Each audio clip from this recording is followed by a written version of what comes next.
नाज़रीन, अवामी नींद में ख़बरनि जो सिलसिलो जारी है। इन वक्त असीं तव्हांखे ठुल मां ख़बर ॾींदा हलूं त ठुल जे ॻोठ करीम बख़्श गोलो सां ताल्लुक़ रखंदड़ माण्हू केतिरनि सालनि खां बुनियादी सहुलतन खां महरूम आहे। इन हवाले खां वधीक तफ़सील ॿुधाए ठुल में अवामी न्यूज़ जो रिपोर्टर नबी बख़्श पंहिंजी रिपोर्ट में। जी बिल्कुलु, असां हिन वक़्तु मौजूदु आहियूं ॻोठ करीम बख़्श गोले में, जेको ड्रेनेज सिस्टम 2017 खां वठी मंज़ूर थियो। नकारा मटीरियल सिस्टम इस्तेमालु करे अॼु ताईं कमु मुकमल लाइन थियो। वधीक अची हिन ॻोठाणनि खां पोइ छा कयूं था, उनजो छा चवणु आहे?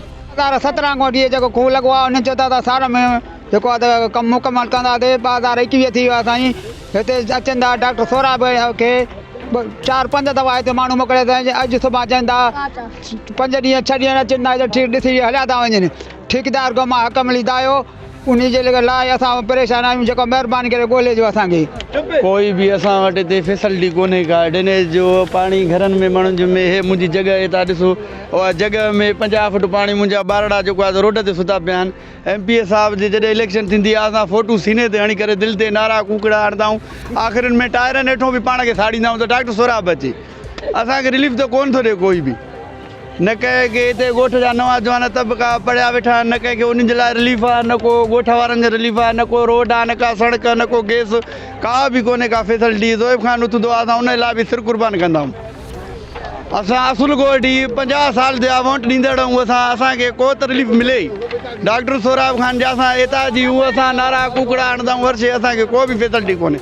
जीअं त तव्हां ॾिसी रहिया आहियो, हे पोयां ड्रेनेज जो सिस्टम ख़राबु लॻो पियो आहे। 3-4 साल थी विया आहिनि। असां एतिरा हुयासीं त हिते आया ठेकेदार। असां ख़ुशि थियूं पिया त असांजो शहर ऐं पाड़े में आहे ॻोठ असांजो वधंदो मथे। असां ख़ुशि थियूं पिया त असां साफ़ु सुथरा रहंदासीं। उहे ई असां बीमारियूं जेके नंढपण खां वठी ॿुधंदा ईंदा हुआसीं। इहे तव्हांखे ख़बर आहे त मलेरिया छा मां थींदी आहे, उहा मच्छर ऐं गंदे पाणी सां। उहो ई सिस्टम असुल खां वठी हलंदो अचे थो। ऐं असांखे 3 शयूं ॾिनियूं वयूं। पहिरियों त पाणी, ॿियों त टैक्सटाइल, टियों त असांखे गैस। तव्हांखे ख़बर आहे त हे पुल जे परियां ई शहर मेन सिटी उतां आहे।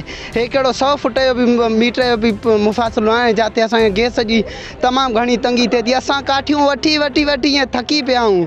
तंहिंजे करे असां ठुल जे MPA खे ऐं हितां जे MNA खे गुज़ारिश था कयूं त असांखे फैसिलिटीज़ ॾिनी वञे। मज़ीद खबरों और तफसीलात के लिए विजिट करें हमारी वेबसाइट www.awamiNewsHD.com।